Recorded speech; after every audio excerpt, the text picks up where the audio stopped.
Hello tout le monde, j'espère que vous allez bien. Je vous avais promis un petit épisode spécial en plus du précédent sur l'épisode 1 de la saison 7 de Game of Thrones, plus précisément dédié à ce qui se passe au nord et notamment à la relation un peu tendue entre Jon et Sansa. Donc le voici, j'espère avoir le temps de l'uploader avant que sorte l'épisode 2. Puis si c'est pas le cas, bah tant pis.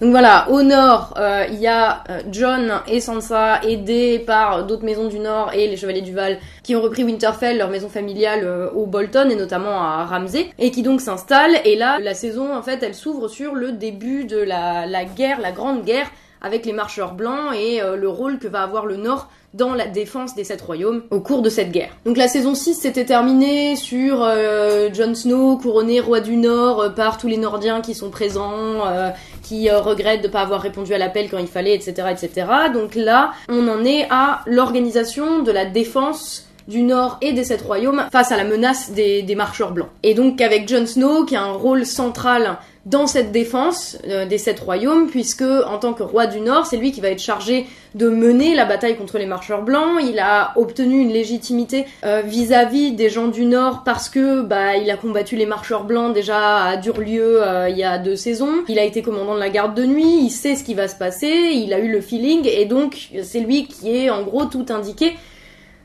pour diriger en fait le combat, diriger les armées du Nord notamment contre la menace des marcheurs blancs. Sauf que déjà dans ce premier épisode, en fait, il y a des petits soucis qui pointent le bout de leur nez, et pour Jon Snow, ça commence à quand même puer un petit peu déjà dès le premier épisode. On va voir qu'il continue à refaire des erreurs qu'il a faites dans les saisons précédentes, dont il faudrait qu'il apprenne un petit peu s'il veut vraiment réussir à mener le combat contre les marcheurs blancs et contre l'hiver. Mais voilà, il faut savoir que Jon Snow, c'est le mec qui joue dans ce qu'on pourrait appeler le grand game, c'est-à-dire qu'il s'en fout complètement des intrigues politiques de la cour, il s'en fiche complètement de savoir qui a de l'influence sur quelle personne, etc., les petites magouilles, les petites rumeurs, les coups de poignard dans le dos, etc. Lui, il s'en fiche. Lui, tout ce qu'il voit, c'est le tableau global, le grand game. Il y a des marcheurs blancs qui arrivent, il y a l'hiver qui est là, et il faut que tout le monde s'unisse. Il le redit là, il faut que tout le monde s'unisse pour combattre cette menace, parce que si on est divisé, il y aura absolument aucune chance, mais si on est tous unis, il y en aura peut-être une. Donc il sait que l'enjeu est beaucoup plus important que le jeu des trônes, il s'agit de la survie du pays, il s'agit de la survie de la communauté, il s'agit de la survie tout court, en fait, de la vie à Westeros contre la menace climatique, on va dire, de l'hiver. Et ça fait de lui quelqu'un d'hyper qualifié pour faire face à cette crise-là, justement parce qu'il pense global, il ne voit pas forcément les petites intrigues à la noix. Lui, il pense global, il dit, mais s'il y a l'hiver qui gagne, si les marcheurs blancs y gagnent, et de toute façon, il y aura plus de jeu des trônes, donc la priorité, c'est de tuer ou de s'occuper, en tout cas, de la menace des marcheurs blancs. Alors c'est super cool qu'il pense comme ça, parce que ça montre qu'il est pas du tout égoïste, qu'il veut pas le pouvoir pour lui-même ou quoi, et ça montre qu'il veut juste que les gens y puissent survivre, en fait. Donc c'est sa force, et c'est aussi sa faiblesse, parce que Jon Snow, paradoxalement, est pas capable de redescendre de ce référentiel global, on va dire. Sa capacité à penser le tableau dans sa globalité, c'est quelque chose qui fait de lui un super bon dirigeant en temps de crise, parce qu'il faut penser global, il faut réussir à avoir le tableau général, mais il faudrait que tout le monde pense exactement comme lui, en fait. Et ce que Jon Snow ne comprend pas, c'est que tout le monde ne se place pas sur le même référentiel que lui. Tout le monde ne pense pas tableau global, l'hiver, les marcheurs blancs, la survie de l'humanité. Il y a des gens qui pensent juste à la survie, par exemple, du pays contre les sauvageons. Ça, c'était par exemple le cas de la garde de nuit. Il y a des gens qui pensent à la survie de juste leur communauté, qui pensent pas forcément à la survie ni d'un pays ni plus large, ils pensent à la survie des gens autour d'eux. Il y a des gens qui pensent qu'à la survie de leur famille aussi, qui s'en foutent en fait des gens à l'extérieur. Cersei Lannister en est un très bon exemple. En dehors de nous, les Lannister, il y a personne d'autre qui existe. Et il y a des gens qui pensent qu'à leur gueule. Littlefinger en est un excellent exemple pour le coup. Donc voilà, tout le monde n'est pas branché sur le même niveau, le même référentiel que Jon Snow, à savoir tout ce qui est vivant est aussi important. Il y a des gens qui réfléchissent en hiérarchisant l'importance des choses d'une manière totalement différente de Jon Snow. Et pensée globale, si c'est pas du tout un problème, et notamment en temps de crise, et notamment en temps de crise grave comme celle-ci, ça peut le devenir quand ta pensée globale t'empêche de voir que tout le monde ne pense pas comme toi. Quelque part, Jon Snow a une incapacité à se mettre à la place des autres politiquement, ce qui est quand même marrant de manquer de compassion quelque part pour une figure aussi christique que Jon Snow, mais vraiment sur le plan politique. Quoique dans la saison 1, on voit ce côté manque de compassion, cette incapacité à se mettre à la place des autres au tout début quand il arrive à la garde de nuit, et que Tyrion lui fait la leçon en lui disant mais enfin toi tu te penses meilleur que les mecs qui viennent te saouler ou qui viennent te menacer parce que t'es un bâtard de lord, etc. Mais regarde, lui, il a eu une vie qui est comme ça, et du coup, ça explique aussi son comportement. Et Jon Snow ne se met pas à la place des autres, il n'envisage pas les choses selon l'angle duquel d'autres gens voient les choses. Et il se dit qu'il a raison tout seul. Et c'est ça le problème avec Jon Snow, c'est qu'il se dit qu'il a raison tout seul et que du coup il a pas besoin d'expliquer puisqu'il a raison. Sauf que cette attitude-là, ça l'a conduit à mourir dans la saison 5 parce que il est arrivé en disant mais oui mais les sauvageons, moi je vais les sauver à Durlieu, je sais ce qu'il faut que je fasse et je n'explique pas en fait. Il a rien expliqué du tout à ses compagnons de la garde de nuit. Il est arrivé en leur disant oui mais les sauvageons c'est des gens comme nous, il faut les sauver, sauf que en face les mecs de la garde de nuit, ils s'en foutent que les sauvageons soient des gens comme eux. Il a pas utilisé l'argument qui aurait pu permettre de porter, à savoir, les sauvageons, s'ils meurent, vont s'ajouter à l'armée des morts qu'on devra combattre. Donc on a, nous, en tant que garde de nuit, en tant que communauté de la garde de nuit, intérêt à aller sauver les sauvageons, pas pour sauver la vie d'autres êtres humains, même si c'est tout à fait honorable et noble de le penser en mode philanthrope comme ça. Mais les mecs de la garde de nuit, ils répondent pas à ça, ils entendent pas à ça. Pour eux, ils voient juste que les sauvageons, c'est des ennemis qui sont millénaires, avec qui ils s'entretuent depuis des siècles et des siècles et des siècles. Du coup, l'argument qu'il faut leur donner, c'est pas mais finalement c'est des êtres humains comme nous, ils sont gentils. Bah non, il y a le petit Olly, il a vu ses parents se faire buter par des sauvageons, assassinés sous ses yeux. C'est pas l'argument qu'il faut utiliser. C'est l'argument qu'il fallait utiliser à ce moment-là, c'était de dire si on va pas aider ces gens-là, en fait, ils vont devenir nos ennemis.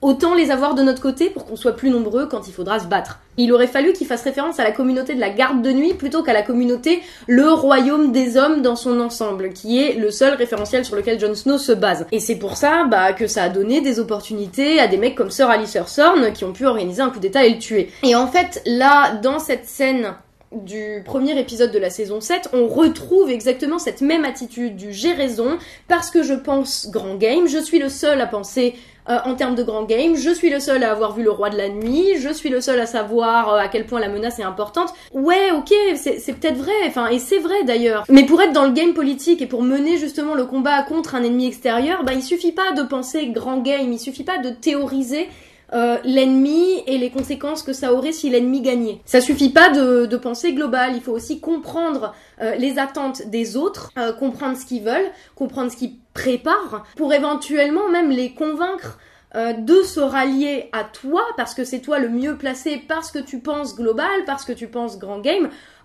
pour répondre à leurs attentes, à leurs envies de satisfaire des aspirations qui sont sur des niveaux différents, qui peuvent être sur un niveau personnel ou collectif, mais plus ou moins large collectivement. Et là, en fait, c'était super flagrant le côté je suis tellement sûre de moi, je suis tellement sûre d'avoir raison, que je pense que je peux prendre des décisions comme ça, tout seul, et alors que tout le monde est sceptique, et a raison, parce que franchement... laisser les châteaux des Karstark et des Ombles, qui sont les deux premiers bastions qui tomberont, donc les deux premiers bastions à défendre si jamais le mur tombe face à la menace des marcheurs blancs, les laisser aux enfants Karstark et Ombles qui sont des gamins, qui ça se voit qu'ils sont pas prêts, c'est pas parce que c'est une fille, parce que c'est un enfant, qui sont pas prêts à défendre, Lyanna Mormont à elle seule, c'est un argument contre le fait que ça soit une question d'âge ou de sexe, de genre. Donc c'est pas tant ça le souci, mais c'est que ça se voit, ils sont tout frêles, ils sont tous ces deux pauvres fragiles, quoi, parce qu'ils ont pas du tout été éduqués à défendre leur château. Et Jon Snow, là, décide de leur filer les deux bastions, limite les plus importants du Nord, sans en avoir parlé à personne. Et on voit que tout le monde est super sceptique, et il y a que Sansa qui ose lui dire mais t'es fou quoi, enfin il faut donner ces châteaux-là à des gens qui t'ont été fidèles, parce que les Ombles et les Karstark en plus ils t'ont trahi, ils se sont battus aux côtés de l'ennemi qui avait pris Winterfell, enfin c'est quand même hallucinant quoi, donc il faut punir la traîtrise et en même temps récompenser la loyauté, et donc donner ces châteaux-là à des gens qui se sont battus de manière loyale et qui de toute évidence seront aptes et compétent pour défendre les châteaux. Et Jon Snow est complètement buté et refuse de voir tout ça. Alors je dis pas qu'il faudrait buter les gamins Karstark et Omble, absolument pas, c'est pas la question, mais donner les châteaux à des gens capables de défendre le Nord, déjà, ça serait pas mal. Et faire élever les gamins dans un esprit de loyauté au Nord par des bannerets fidèles qui vont bien les traiter. Hein. Il s'agit pas de punir les enfants, effectivement, pour les erreurs de leurs parents, mais de les élever dans un environnement où, justement, ils vont être entraînés à se défendre, à défendre leur château et à défendre le Nord dans sa globalité. Mais tu peux pas juste les laisser comme ça dans un environnement qui, en plus, est relativement hostile, puisque Jon Snow, qui leur laisse les châteaux, laisse les châteaux aussi potentiellement à des gens qui l'ont trahi. Enfin, dans les gens qui restent dans le château, c'est des gens qui se sont battus pour Ramsay Bolton, donc contre Jon Snow. Enfin, c'est complètement absurde comme décision. Et le truc, c'est que tout ça, Jon Snow, il y serait venu comme conclusion s'il avait eu un conseil. C'est-à-dire s'il avait pas juste décidé de ça tout seul, mais qu'il avait demandé l'avis des gens qui le conseillent en temps normal, enfin des gens en plus dont on sait qu'ils le suivront sans arrière-pensée, parce qu'ils ont la défense du Nord et de l'humanité tout entière à cœur. C'est des gens qui ont été fidèles à Jon Snow et aux Stark dès le début, Lyanna Mormont, Davos, Tormund, même Sansa, c'est des gens à qui il aurait pu demander et avec qui il aurait pu faire un conseil restreint. Et là, la scène où il fait faire un serment complètement what the fuck, tout pourri, à deux gamins devant les yeux médusés de tous les représentants du Nord, qui hallucinent, les gens qui le soutiennent depuis le début, Lyanna Mormont, Davos, Tormund, Sansa, etc., tout le monde le découvre en fait. Personne n'était au courant, Jon Snow a pris la décision comme ça. Le truc, c'est quand on voit les réactions de ces gens-là, tout le monde est super sceptique en plus. C'est-à-dire que même les gens qui suivent et qui défendent Jon Snow et qui le soutiendront, bah ils ont pas l'air du tout convaincus au final. Donc s'il avait discuté avec les autres, je dis pas discuter avec tout le monde tout le temps, parce que sinon ils y auraient passé l'hiver et rien n'aurait été fait effectivement. Mais avec les gens qui lui sont fidèles depuis le début et qui vont pas aller chercher à le blouser parce que eux aussi ont à cœur le grand game, bah on n'aurait pas eu une scène aussi hallucinante que celle-ci. Et effectivement, Sansa n'aurait pas dû remettre en cause son autorité devant tout le monde parce que ça l'affaiblit, mais le truc c'est qu'elle a fait ça seulement parce que Jon Snow a pris la décision tout seul, sans en référer à personne, sans en discuter avec personne, sans se demander même si c'était une bonne idée. Il s'est dit ouais tiens je vais faire ça et puis YOLO quoi. Enfin il pense pas du tout stratégique là. Alors que en plus l'enjeu est quand même extrêmement important parce qu'il aurait dû, comme tout dirigeant politique, et notamment comme tout dirigeant politique en temps de guerre, et encore plus en temps de guerre aussi grave que celle-ci, c'est pas juste un petit combat, c'est un combat pour la survie de tout le monde. Il aurait dû avoir un conseil, tous les dirigeants politiques sont jamais tout seuls à prendre des décisions, c'est pas possible. Et dans un contexte aussi important que celui-là, je trouve ça complètement dingue en fait que Jon Snow ne se soit même pas posé la question. Donc ok, ça l'affaiblit que Sansa le mette en cause devant tout le monde. Mais en même temps, un mec qui est capable, à une époque aussi cruciale pour le pays, pour la vie, pour l'humanité, pour les gens,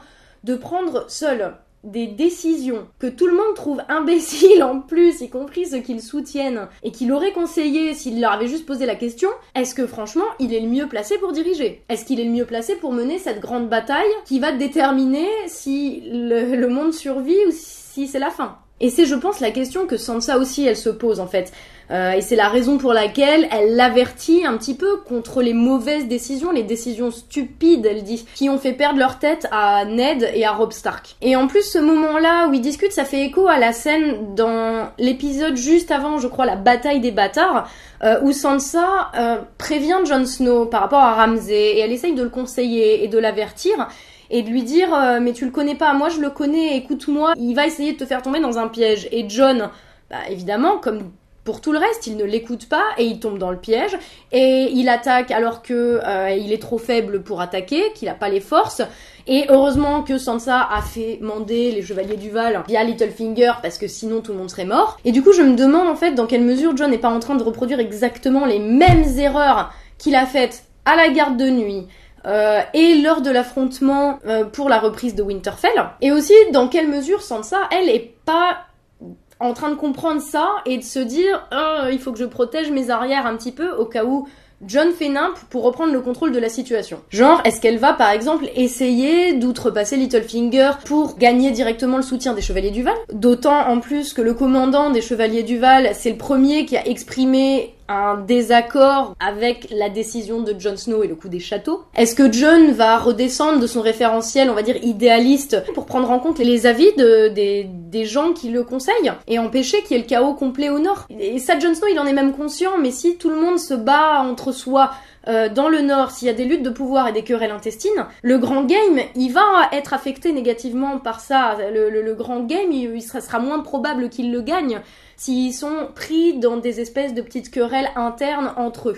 Alors pourquoi est-ce qu'il ne prend pas ça en compte? Moi, ça me pose vraiment question, et du coup, est-ce que Sansa est pas déjà un petit peu en train de penser à fomenter une espèce de rébellion même pour s'assurer que le Nord soit guidé par des gens compétents? Pas forcément une personne, pas forcément elle, mais des gens qui soient aptes à unir tout le monde pour de vrai contre la menace. Pour ça, on verra dans les semaines qui viennent, de toute façon, je pense que ça va être assez vite résolu. Mais à mon avis, Jon Snow va falloir qu'il se rende compte que tout le monde pense pas comme lui, sur le référentiel global, sur la survie de l'humanité. Il y a Littlefinger qui est dans un coin, dans l'ombre, avec son petit sourire là, comme d'hab, à se dire tiens, il y a des tensions entre Jon et Sansa, est-ce que je vais pouvoir utiliser ça? Enfin, il y a des gens qui ne saisissent pas en fait l'importance de la menace des marcheurs blancs et de la menace de l'hiver, et qui sont encore un petit peu dans les histoires de querelles de cour. Enfin bref, il y a tout un ensemble de petits games à différents niveaux qui englobent à chaque fois les plus petits